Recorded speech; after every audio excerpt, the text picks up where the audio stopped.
Doutor Maurício, por favor, tenha a palavra, Vossa Senhoria. Muito obrigado, senhor presidente. Com procuração dos autos, peço uso da palavra. Senhor presidente, senhores ministros, ilustres representantes do Ministério Público, nobre advogado que aqui me antecedeu. Senhor presidente, senhores ministros, o presente caso demonstra o quão importante é a luta diária da Justiça do Trabalho para assegurar a sua autonomia e para assegurar o seu respeito perante os demais órgãos da justiça.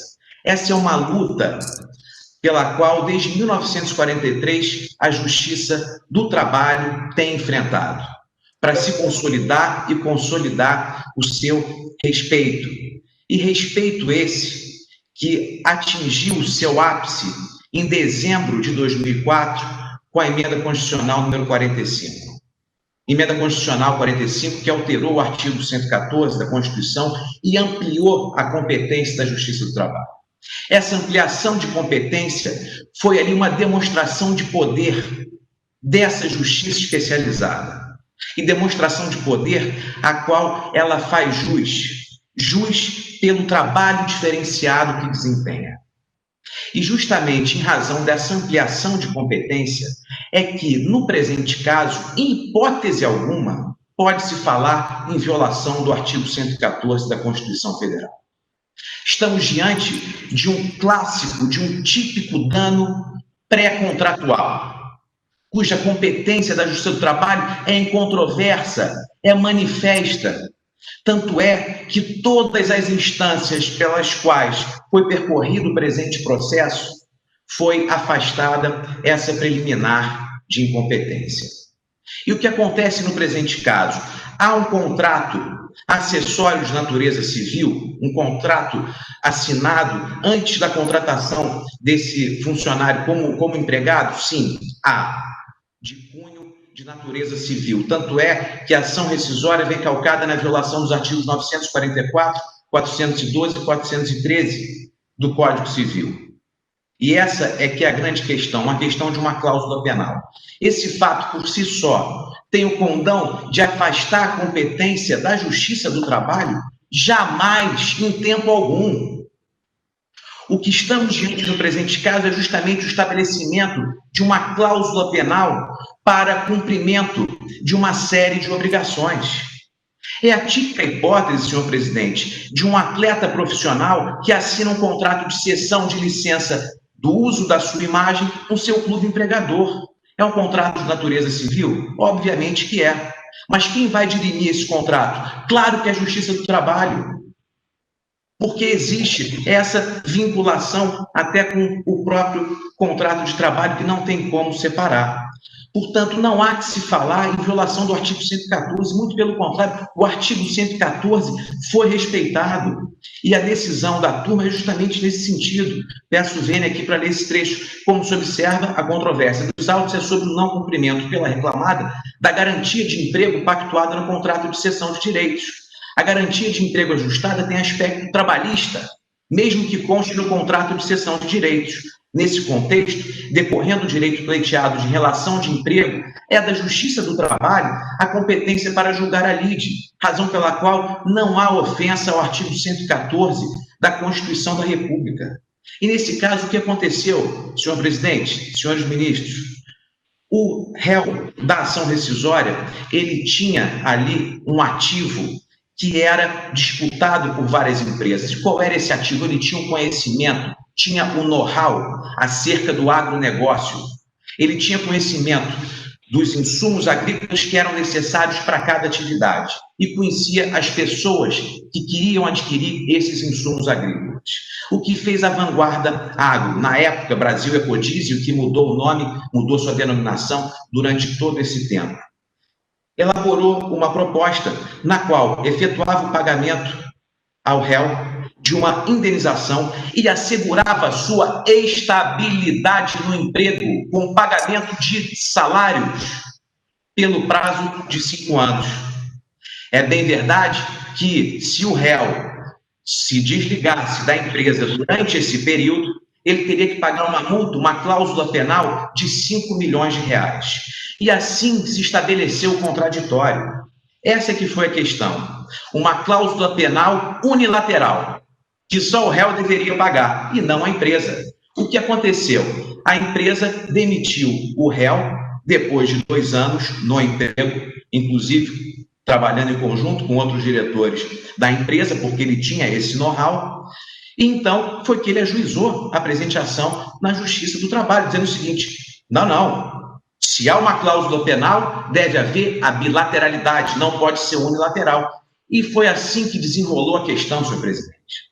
Em nenhum momento se falou em proporcionalidade ou equidade. Absolutamente, o que se defendeu no processo foi exatamente a unilateralidade da cláusula penal, que somente seria devida pelo réu à empresa, e não o contrário. E foi isso que o reclamante ganhou na ação principal.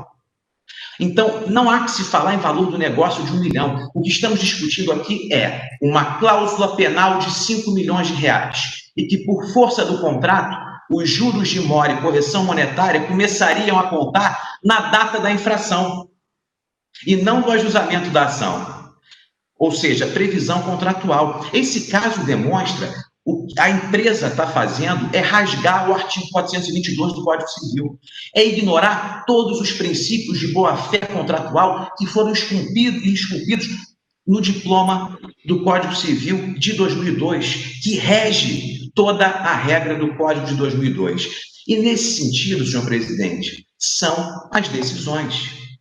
Decisão proferida pela primeira instância, pelo TRT da 24ª Região, pela Egrégia Sexta Turma, da relatoria da ministra Cátia Arruda, e também pela SDI 1, no julgamento do agravo. E, além disso, senhor presidente, agora adentrando na questão do ius rescisório, o artigo 412 não há tese, incide óbice da súmula 298, e não há que se falar data vênia do eminente parecerista em pré-questionamento ficto.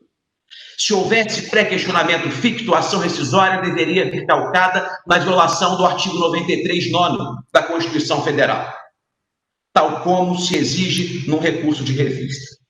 O que se pretende nessa ação rescisória é exatamente o objetivo de um recurso ordinário, e ainda muito pior, com o efeito de estabelecer um novo contraditório com arguições que sequer constam do processo originário.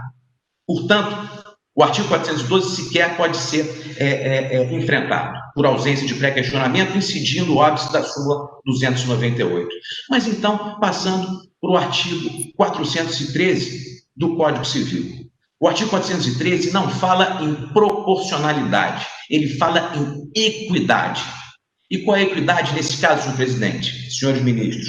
No caso, o reclamante assinou um contrato no qual havia deveres de não concorrência, de sigilo, de exclusividade. Possíveis essas cláusulas? Claro que sim, dentro do princípio da boa-fé, que foi observada pelo réu da ação rescisória, mas que não foi observada pelo autor da ação rescisória.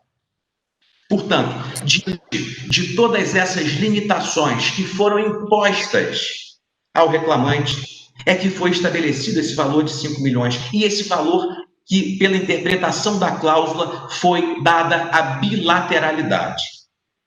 Portanto, é dentro dessa questão de equidade. Um minuto, partindo para a conclusão, senhor presidente.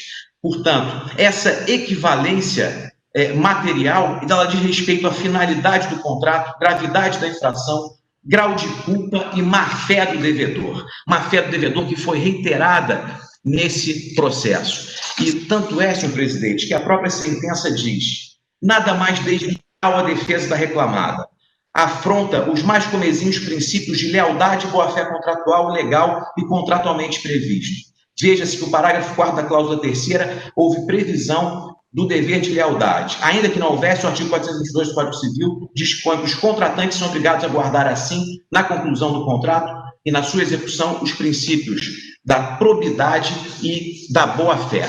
E, por fim, senhor presidente, diz a sentença: se isso não bastasse, também restou afirmado pelo depoimento do reclamante, sem qualquer contraposição da parte reclamada, que, em razão da intervenção do reclamante, houve efetiva captação de 380 milhões de reais. Portanto, esse é o valor que está sendo tratado na presente demanda. E foi esse valor de 380 milhões de reais que a partir daí foi arbitrado o valor de 5 milhões. 20 milhões são juros e multas que foram arbitrados a partir da data da infração.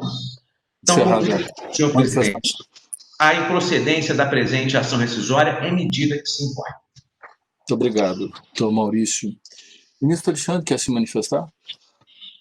Pois não, presidente. Após as sustentações, eu vou retirar o processo para rever o voto, presidente, se Vossa Excelência permitir. Pois não, ministro Evandro e eu aguardamos, então, e os demais colegas, ao requerimento de Vossa Excelência, então.